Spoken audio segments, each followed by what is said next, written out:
yang namanya simbol daripada komponen. Ya. Yang kedua, kita juga harus mengenal atau tahu nama-nama komponen. Ya, kemarin kan sudah kita pelajari kan komponen-komponennya kan. Misalnya SPDT, ya kan? Nah, halo? Ya Pak, ya. Nah, kedengaran nggak? Nah, kemarin kan sudah SPDT, kontaktor, saklar, kan kita udah pelajari kan sama simbol-simbolnya kan? Udah Pak. Nah, sampai kepada cara kerjanya juga sudah kita bahas, dan penggunaan komponennya juga sudah kita bahas. Mengenai yang sekarang yang perlu kita bahas adalah aturan-aturan di dalam penggambaran instalasi tenaga. Ini yang perlu kita bahas, ya. Aturan dalam penggambaran instalasi tenaga, ya. Oke, misalnya kalau garis, ya, garis itu nih kan, garis. Ini namanya garis berpotongan, ya, garis berpotongan, tapi tidak ada hubungan, ya. Garis berpotongan, tapi tidak ada hubungan. Dari sini ke sana, dari sini, jadi hanya lewat, ya. Oke, ya. Yeah. Nah, yang ini, yang bawah ini adalah garis berpotongan, tapi ada hubungan. Ini ada tanda titik kan? Aduh, kelihatan nggak? Ini ada tanda titik di tengah kan? Ya Pak. Nah, itu artinya, itu artinya ini nih, garis ini, ya, garis ini bersilang tapi ada titik di tengah, ya kan? Nah, titik di tengah itu menunjukkan antara garis ini semua adalah berhubungan, ya. Beda dengan yang ini tadi, ya, walaupun sama tapi tidak ada titik di tengah, ya kan? Berarti ini dengan ini semua tidak berhubungan, tapi ini adalah berhubungan. Sampai di situ mengerti? Mengerti kan? Iya, Pak. Oke. Paham, Pak. Kita lanjut. Yang ini. Halo Pak. Yang ini. Tadi ini. Garis ini ada percabangan kan? Cabang di sini. Ini menunjukkan antara kabel garis yang ini dengan garis ini adalah berhubungan. Ya. Ini. Ya. Ini adalah berhubungan antara garis ini dengan garis ini. Ya, sama dengan ini berhubungan. Itu mengenai garis, ya. Kita lanjutkan komponen. Nah, simbolnya kemarin seperti ini. Taruhlah saklar ya. Ini simbol saklar, ya kan? Jadi satu terminal ini hanya bisa dipakai 2 kabel, ya. Satu komponen ini, satu titik ini hanya bisa dipakai 2 kabel, misalnya satu ke sana, satu ke sini, ya, satu ke sana, ini, satu ke sini. Sebenarnya ini sama dengan ini, dia hanya 2 kabel, ya kan? Dia hanya 2 kabel, hanya 2 potong kabel, 1 potong, 2 potong.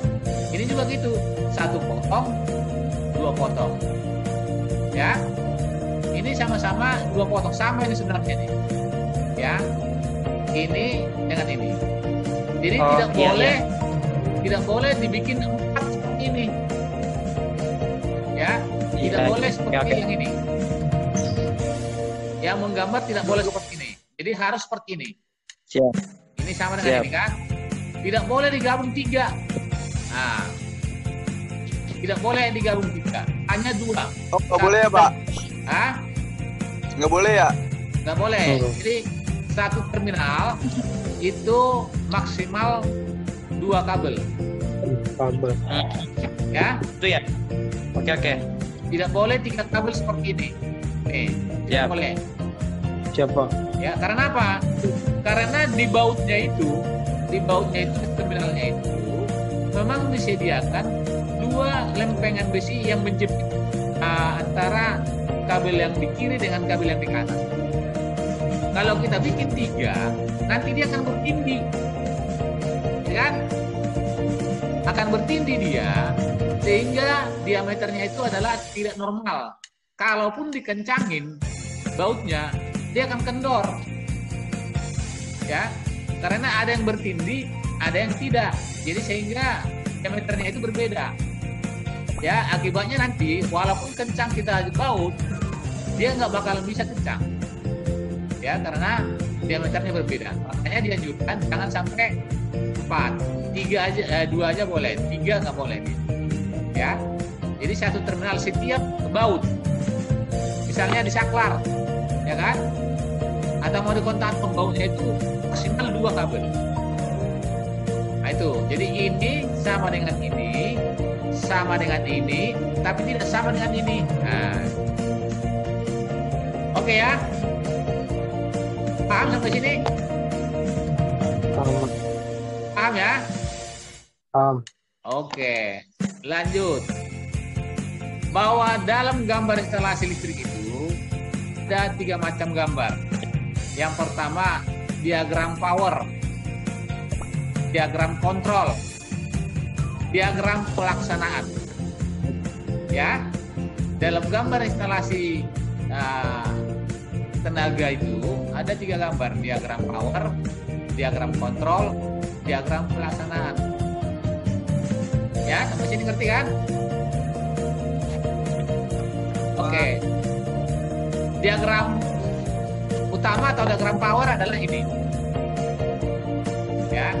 Ini diagram power atau sering dikatakan orang rangkaian utama, sering dikatakan orang diagram utama. Nah, ini dia contohnya. Diagram power. Baru diagram kontrolnya seperti ini atau rangkaian kontrolnya. Sama aja, rangkaian kontrol atau diagram seperti ini. Ini diagram powernya, ini diagram kontrolnya. Ya kan? Kalau kita artikan, rangkaian utama ini artinya rangkaian di mana sumber utamanya atau sumber tegangannya diambil langsung ke beban. Ya kan? Itu arti dari rangkaian utama. Sedangkan rangkaian kontrol dapat kita definisikan adalah rangkaian yang menunjukkan cara pengontrolan daripada rangkaian utama. Ya kan? Saya ulang, rangkaian kontrol adalah rangkaian yang menunjukkan pengontrolan untuk rangkaian utama. Ya kan? Jadi ini dengan ini nanti disatukan. Ya. Rangkaian utama dengan rangkaian kontrol ada disatukan pada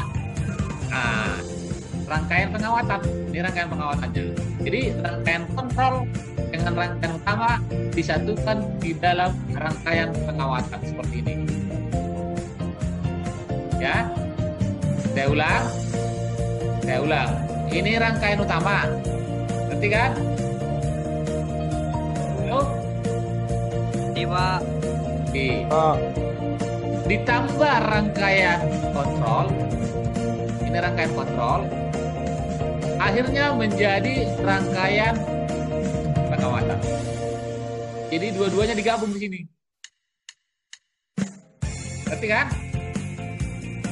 Rangkaian utama digabung dengan rangkaian kontrol, itulah yang dikatakan rangkaian pengawatan.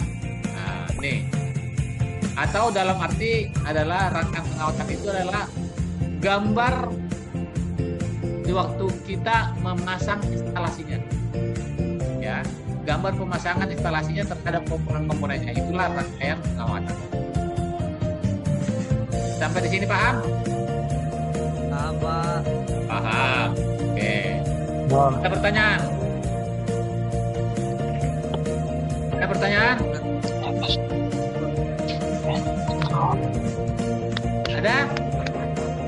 Nggak ada. Oke, kita lanjutkan. Nah, untuk membuat gambar, ya, untuk membuat gambar seperti tadi, diagram kontrol, diagram power, diagram pengawasan. Sebenarnya sekarang ini sudah banyak aplikasi-aplikasi yang bisa kita pakai untuk membuat gambarnya. Ya, sudah banyak aplikasi. Tidak dalam membuat gambar-gambar itu, sebenarnya di zaman kamu sekarang ini sudah enak. Ya, kenapa saya bilang enak? Sudah banyak aplikasi-aplikasi yang membantu kita untuk membuat gambar rapi, membuat kita menggambar cepat, bisa bervariasi. Ya, itu sudah ada sekarang aplikasi-aplikasi yang bisa banyak. Misalnya ada aplikasi EKTS, bisa juga di aplikasi PLC, bisa juga di aplikasi Gelio Schneider, ya kan? Bisa juga di Fluid Sim. Fluid Sim itu macam-macam. Ya, ini milik Pesto, ya, dan lain sebagainya. Jadi aplikasi-aplikasi ini boleh kamu cari di Play Store, bisa kamu ambil, kamu download, ya. Nah, yang paling gampang dulu ya, yang paling gampang, kamu download, kalau kamu punya komputer atau laptop, download Fluid Sim yang seri 36, ya. Coba kamu ambil nanti Fluid Sim yang seri yang 36, ya, yang paling bawah ini. Coba kamu download di laptopmu, atau kamu nanti pergi ke warnet, bisa kamu download, kamu kerjaan di warnet, bisa pakai Fluid Sim ini, yang terakhir ini, Fluid Sim versi 3,6 atau 36. Ini yang paling sederhana, paling gampang, ya? Paling sederhana, paling gampang. Dan dia bisa di demo, ada demonya. Kalau yang ini tidak ada demonya ini. Ini ada demonya, tapi memang susah, agak rumit. Ini juga ada demonya, agak rumit. Yang paling sederhana adalah Fluid Sim yang versi 36. Ya, catat ya. Catat ya. Catat. Nah, tuh, jadi itulah yang perlu saya informasikan sekarang. Jadi besok-besok kita untuk membuat rangkaiannya adalah gampang. Ya. Oke, sampai di situ ada pertanyaan? Ada? Tidak, Pak. Kalau nggak Pak. ada, kalau nggak ada pertanyaan, saya cukupkan sekian pertemuan kita kali ini. Mudah-mudahan besok-besok kalau ada online adalah mudah-mudahan bisa join semua. Jadi terima kasih atas partisipasinya dan kunjungannya ke job ini. Mudah-mudahan ini bermanfaat. Oke? Coba. Selamat pagi.